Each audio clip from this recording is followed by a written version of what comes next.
What up? What up? What up? Welcome to Believe in Rams, presented by FanDuel. You know me, Aaron Coscarelli, and I get to be joined by the always amazing, talented, finger on the pulse when it comes to the Rams, the Athletics, Nate Atkins. Sir, how are you doing today? It's hot. It's hot here in LA. Oh, it's hot. Yeah, it's hiding inside and trying to keep my dog from losing its mind. He's a shepherd dog, so this is not his time of year. And it's what an introduction to my first, I guess they call it winter here in LA, but when I see it get up to 97 degrees, I can't believe that that's winter. And then I Yeah. talked to friends back in the Midwest where I lived every year until this one, and it was like 13 degrees. So this has been strange. It's weird to cover free agency when it's like Yeah. hotter than normal summertime. Right. Because your dog's name is Gordon. It's not Gordon. It's not Gunner.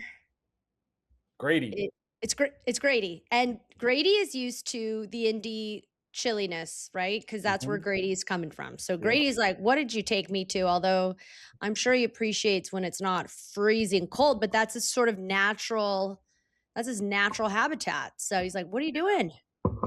Yeah, Yeah, it flips the calculus a ton where it's like it's walking weather 90% of the time, 95% of the time, and then we have a random heat wave in the wintertime where I don't know, it's just kind of springtime. I don't know if seasons exist here the same way that they no, do elsewhere, but I mean most of the time though it's absolutely wonderful here. So yeah. who are we to complain? Yep. It will give you orange leaves during the fall, but that's about it. Like there's no real snow, there's no seasons. But I grew up here, so the seasons I can actually smell when it's a different time of year. Mm. But listen, the time of year right now, I checked approximately 35 days until the draft. Mm. And the last couple of weeks, the Rams have been a little busy in free agency. One of the things that you and I have talked about was really sort of improving the things that the Rams needed to do, which was their secondary. They navigated that. They kind of they did a little moving around with the special teams. But one of the things that popped up recently was this whole AJ Brown rumor bill. And I want to say, was it even The Athletic that was kind of talking about it? I know Mike Florio was sharing his thoughts on all of that. When you look at the Rams, even on FanDuel right now, I want to say the Rams are in the top spot, followed by the Seahawks. And then who's the 3 spot to win the Super Bowl according to FanDuel Sportsbook? Who do you think it is? Because there's been some moving around. Well, you said Rams are number one? Rams are 1, Seahawks are 2. Who's number 3? It's an AFC team. Broncos? The Bills. I The mean, they've Bills. been moving around this whole time because I'm sure it's just with like different moves and stuff. But yeah, right. The Broncos would be the natural next one, but it's the Bills. And the AJ Brown news rumorville, like when you first heard about that, were you like, okay, this is a guy that's going to get added alongside Devontae? Why are they going to move a Devontae out and bring in an AJ Brown just because he's a little bit younger? Yeah, so that was an interesting storyline to track, and that's what the Rams do is they give us a lot of things that you have to be on alert for. So that was another big one that really seemed to come to a head in just a day or two of sort of the more intense discussions. And I think that was, the Eagles do this all the time, just making trades and often winning trades. Howie Roseman's one of the best GMs out there, and so what you always understand when the Eagles are involved in a trade discussion is that they're going to get as many top teams involved as they can. That's you create a fluid market, you play teams against each other. The Rams end up being a pretty natural team to at least play along with that because they are as aggressive as any team and they will look at an upgrade anywhere. And you take it Mhm. back to just last season, out of nowhere they decide, well, I shouldn't say out of nowhere to the player, they decided to move off Cooper Kupp and go to Devontae Trade me. Adams because Yeah. Devontae Adams was released from the Jets. He was actually available to be contacted before free agency. And, for those who watch the Rams, you can understand why that was a logical upgrade for the reasons that they went after. He was Devontae Adams a little better against man coverage. and especially in the red zone was the Yeah. big difference point. But it's still jarring to make that kind of swap with franchise icon like Cooper Kupp, a Triple Crown winner, a draft success story, a Rams Yeah. legend who won them a Super Bowl. And the way that it went down was they didn't really negotiate with Cooper Kupp at all. They just said, "We're making this swap, and here it is." And so that kind of move shows you that that's an example of how they will sometimes step away from their long-term belief in somebody or short-term belief in somebody for what they see as a clear upgrade. And so I think there's a version of that that was going on with AJ Brown. They were in discussions with the Eagles. Our Diana Rossini was on top of that. The Patriots and Rams were the top two sort of teams that were engaged in it. You can see the connection for the Patriots really easily because Mike Vrabel coached AJ Brown in Tennessee. Stephon Diggs is on the way out the door. The Rams are a much trickier one to think through because they have Puka Nacua and Devontae Adams, and how the heck do you fit AJ Brown into that? Especially, Mhm. it seems like the biggest reason why AJ Brown might be on the move is that he's not necessarily in love with his role and how the offense is playing out. So there's a lot to untangle here as to why this made sense to at least explore for them. The main one is that uh, I think there's a belief that the Rams had, or at least a hope that AJ Brown's discontent was more with the specific situation he's in that passing game on an operational level. Jalen Hurts with their offensive coordinator changing so much, and that if you track like during the season when he'd get frustrated, it was when they would win games with a low scoring offense. It's just he wanted the offense to hum. The Rams Mhm. present the number one scoring offense in the NFL. So there's a belief that maybe it's not so much about targets for AJ Brown, it's more about being a big focal point of a great offense. Still though, there's one ball to go around to what could be three receivers in Puka Nacua, Devontae Adams, and AJ Brown. And no matter how much they decide to live in 11 personnel or throw the ball or whatever, three guys are not producing at wide receiver one levels or even wide receiver two levels. And so I think the Rams were open to a couple different possibilities there. One of them was just bringing in AJ Brown with Devontae Adams and Puka Nacua because they do want to get back to some 11 personnel. They paid Tutu Atwell $10 million last year to try it. It just didn't work. It wasn't the right player and fit in their offense. AJ Brown's obviously a much different thing. Uh, so that's part of it. I also think that they at least were they were aware of this log jam that could happen if they traded for AJ Brown. And last year, and you probably recall this. A lot of times, what Sean McVay expressed when we asked about Tutu Atwell was, "Thank God this guy is so calm in his demeanor to handle the fact that his role disappeared, because that's very Uh-huh. frustrating, and most Yeah. receivers wouldn't." AJ Yeah. Brown is certainly high on the list of guys that you would at least wonder what his reaction would be to just about anything. And I don't say that to put down AJ Brown. He's an intense competitor and amazing player.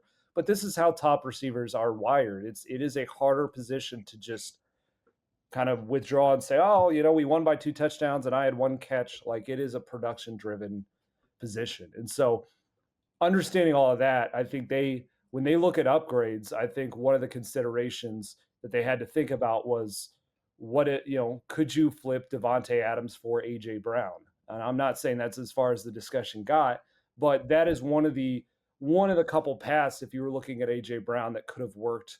And the timing was very interesting because Devonte Adams was due a roster bonus that just got paid. So if they had moved him before back when this trade discussion heated up late last week, that was before the roster bonus was due, and there was a huge financial benefit to if they were to move off Devonte Adams, who's due $28 million this year.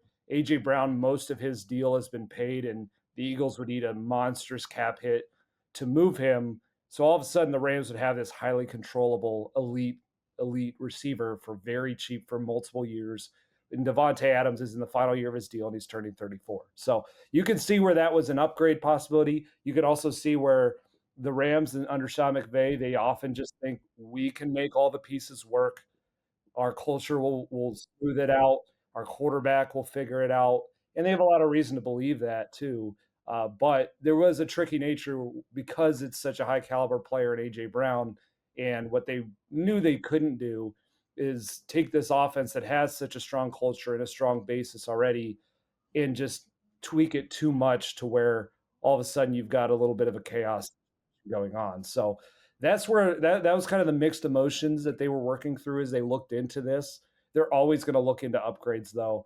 And if there's a way to get AJ Brown on this team when they're looking to aggressively add a wide receiver three, that's there's not a better way to do it than that.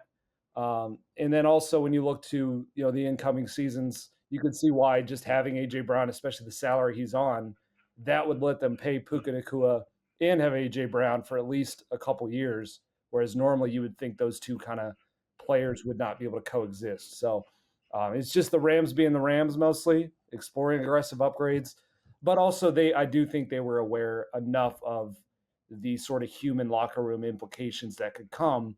And that gave enough hesitation to not push through and make an offer the Eagles couldn't refuse.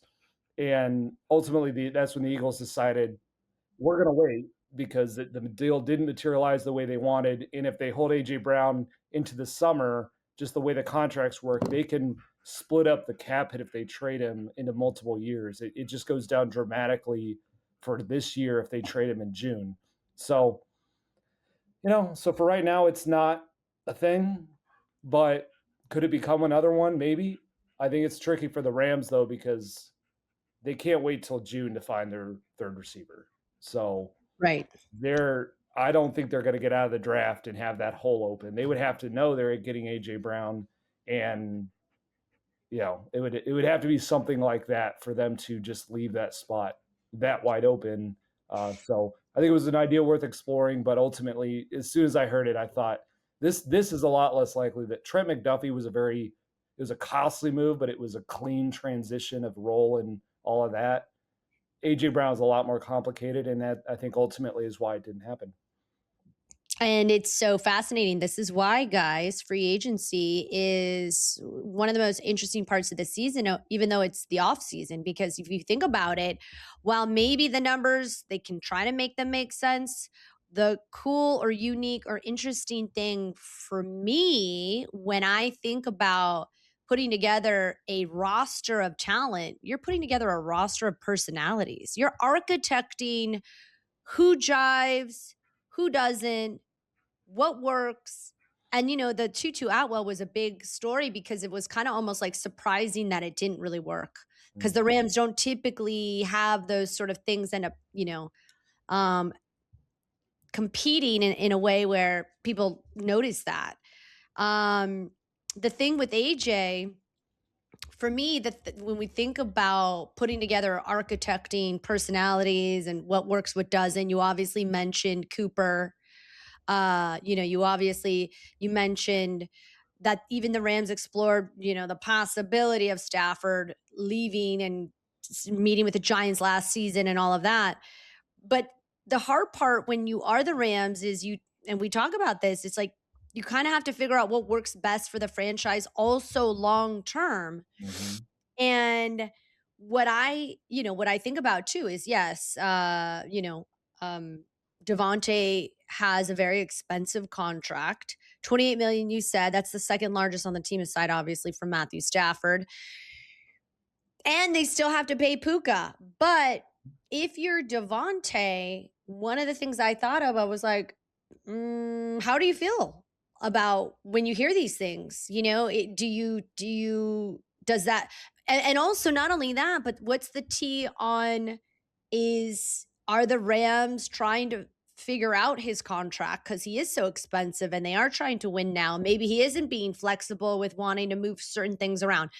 What's your take on that? Like, that's also very interesting, which you were sort of alluding to.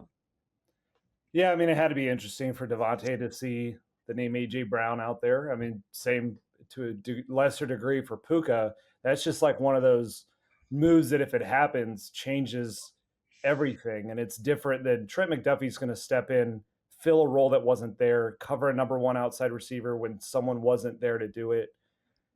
AJ Brown, if he came here, he either replaces somebody or he dramatically changes the distribution of the passes and the offense and the way it's going to run and who the focal points are and all of that. So I'm sure it was interesting for Devontae to see that. I We just don't know for sure exactly what they were exploring yet with that. Mhm. There was financially there was a route to getting AJ Brown with Devontae Adams. There's also a path where they could have saved a lot of money by moving off Devontae, and maybe that would have enticed the Eagles.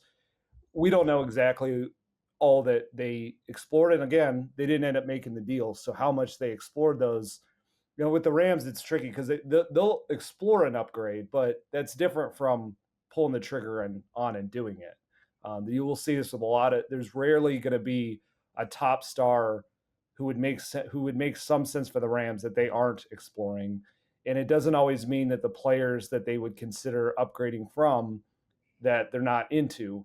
In this case, if it was a Devonte Adams, AJ Brown thing, it's not a slight on any receiver to say that AJ Brown is better than them. And for Devonte Adams, AJ Brown is a good step younger than him too, and under multiple years of contract. So that's just some of the business side of it. It would have been Yeah. very if they actually made that swap.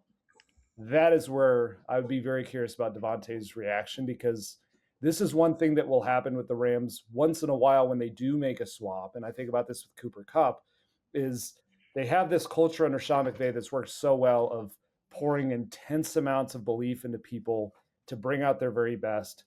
And it's this like golden atmosphere when it's working well, but it is jarring when they decide at a certain point, well, we don't believe the same way that we were, and we're going to go for somebody else. That's what happened to Cooper Cup, and that's why that was such a whiplash emotional situation for Cooper. Even if he could look at it and understand some of the business and some of the fit with Devon, it's a lot to go through that personally.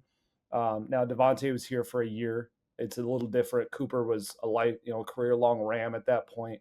Mhm. But yeah, and I think that's ultimately that was one of the downsides to doing it is that you're disrupting something in here. And maybe it's as simple as, just the guy that's gone, if that's how it went down. But like it was a toll in the locker room to move off Cooper Cup too. And but so in their minds, it was like, okay, but we did it for Devonte Adams. We're doing it for this super established player, this veteran presence, this highly That's respected guy. Like yeah.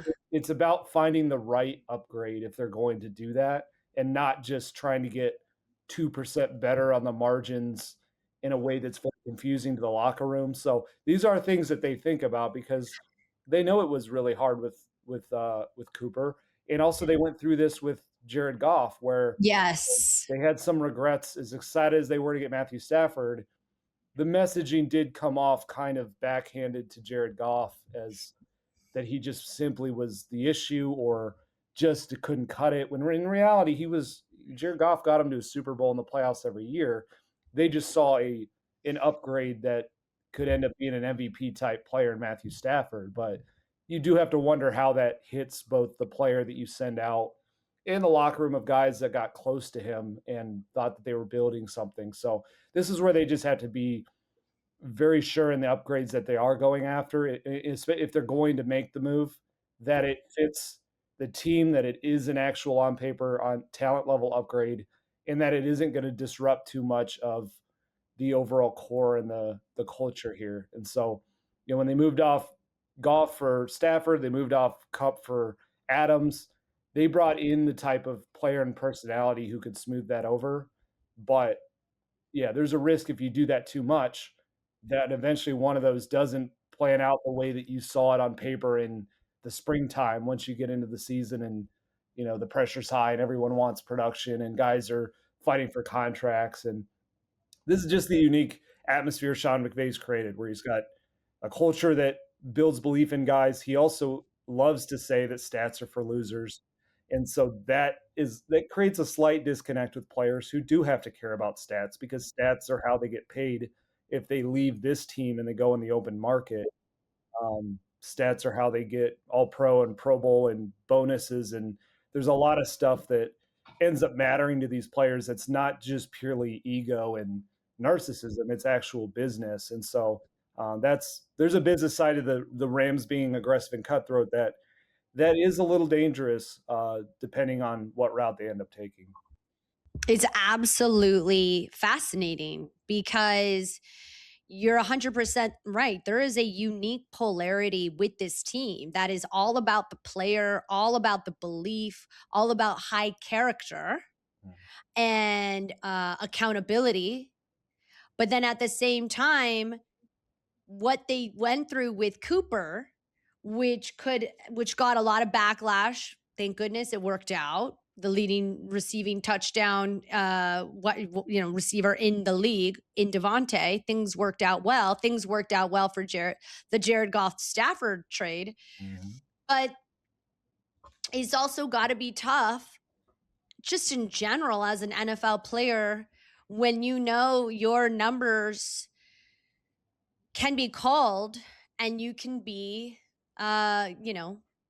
somewhere else next season, mhm, like Cooper Cup. I mean, Cooper Cup landed on his feet. Thank goodness he ended up winning a Super Bowl. But you're getting shipped up to Seattle, and you're not sure what that looks like. So things worked out for both guys, Jared Goff and Cooper Cup. But in the event it doesn't, it's a tough business. And that's, there's highs and lows that come with the extremes of playing in the NFL or working in the NFL. And it's no easy feat. But it's worked for the Rams so far. And so Devontae Adams still a Ram, AJ Brown not. And we'll see it maybe after June 1st what that could look like. But we do have couple weeks, few weeks until the draft. And before I let you go, what they have 7 total picks now. mhm. Um and 3 in the top 100. Obviously, they have that number 13. Where would you say their biggest remaining roster need is at this moment? Yeah, I think it's wide receiver. Just going right back to that AJ Brown conversation. That's why I think they were at least willing to check into that. Is that they realize that number one, they want to be versatile enough to run 11 personnel and run it really well. The 13 personnel revolution last season was wonderful, and they brought their all four tight ends are back, and they plan to do it again. But if you look at that personnel set was a lot more effective against, let's say, lesser talented teams that didn't have the same kind of matchup problem defenders that they ended up seeing against, like Seattle, for example. Carolina gave them some troubles at times. So they want to be able to be versatile enough to go in different directions, and also the fact that they want to be able to compensate for the fact for like if they have one or two tight end injuries, they need to be able to go 11 personnel. And so right now they just don't have the receiver depth for that. But it's also looking long term. That was part of looking at AJ Brown is the fact that he's under contract for multiple seasons at a really good rate. So it's not just about this season, and that's going to be the consideration when Devontae Adams is in a contract year and he's turning 34. And they're going to look, I think, to somebody who can be the wide receiver 3 this year, who can then be the wide receiver 2 next year, if Devontae Adams ends up moving on. That's where I think the draft makes a lot of sense, because that's a natural progression for a really talented player. They take a guy at 13th overall, they can end up playing him. It was wide receiver 3 in his first year. It's a solid role, but it's not huge. He's got to kind of earn his way here. But then there's a runway for by year 2, if that player hits and things go a certain way, that he can slide over and be sort of the Robin to Puka as the Batman, and they can still have this two receiver offense on the two sides of the perimeter. So Yeah, I like that reference. You're like, I did. That was good. That was a good one, huh? yeah, Um, no, absolutely fascinating stuff. I mean, look, I think we have such a privilege in getting to sort of deep dive, analyze, predict the guys like Sean McVay and Les Snead, because they're always a little bit ahead of the curve. We talk about the ethos is defiantly original. I like that. I like that they are not just trying to blend in or they make decisions that people question, and at the end of the day, if it works, it's working, and if it doesn't work out, they're crazy. So but the good news is most of the time it does work out. And like I mentioned, on FanDuel, they are number one to head back to the Super Bowl and potentially win it. I hate saying that too, by the way, but it's true. Like, the odds are saying that that this roster, this quarterback, this wide receiver core, pending how this draft ends up looking, has a really good shot in that division Mhm. to make it back to the big game. So we shall see. I will be bugging you most definitely throughout the off season as we inch closer to the draft. Are you going to Pittsburgh? I'm assuming so. No, actually, we cover the draft from here. So the Rams do a unique setup where they go kind of to an off base location. They call it the draft house. So it's been in different spots, but this will be my first year exploring that. But that's basically beat writers tend to cover it just from the home base of where that team is because we end up the way it works is we cover these picks as they happen, and then we talk to Mhm. the GM, that after each day of the draft. So three straight days. That's where we will talk to Les Snead and get his perspective Mhm. on an explanation of why they did what they did, and then also whoever they draft in the first round ends up coming in for a press conference, and that's sort of the more dressed up deal, and that's usually early the next day. So it would be very hard to get from Pittsburgh overnight It draft said it would be back. cold and not as fun. Yeah. Okay, one last question, because they always do it from somewhere interesting. They've done it at a house in Malibu, I think in Hermosa. Last year, they used their draft platform to honor first responders because of the wildfires that devastated California in January of last year, and so they did it at the LAFD Air Ops. Where do you think, if you could make a wild guess, because the draft is always going to be somewhere interesting for the Rams, if you could just make like one guess, where do you think it would be? Like Dodger Stadium, Rose Bowl? I mean, I tend to think they're probably going to stick to the beach vibe, uh, Okay. something kind of like that. But Yeah. as far as like making guesses, you're asking someone who's lived in LA for 6 months. So I still need to get to the beach and check out a lot of these areas. So I'm probably Yeah. the worst person to ask for recommendations on that. The Rams are not going to ask Fair. me. Uh, Fair. they also operate on a different, let's say, budget than I would if I was choosing an Airbnb. But I'm sure, knowing them, they will pick somewhere rather nice and rather cozy and functional for them to get down to finally having a first round pick again. Normally they have that first night to just sort of kick up their feet. And this year they've got the number 13 pick, and who knows? Maybe they move up, maybe they move down, maybe they stay put. I think all Yeah. are on the table for them, and it's going to be so. That's what's going to be interesting. Is a lot of years they do the cool location on draft day, but or draft weekend, but they're not really having high picks. This year it's going to be Mhm. a little different. And cannot wait for that. All right. Well, then I will see you at the draft, and we will be still continuing to talk what ends up happening at number 13 overall. We don't know yet, and we don't know where the draft house is going to be, but we do know it's going to be cool. And we definitely know that the Rams are going to do something interesting, whether they trade up, trade down, or pick at number 13. Thank you guys for listening to Believe in Rams. Till next time, I'm Erin Coscarelli with Nate Atkins. Appreciate you.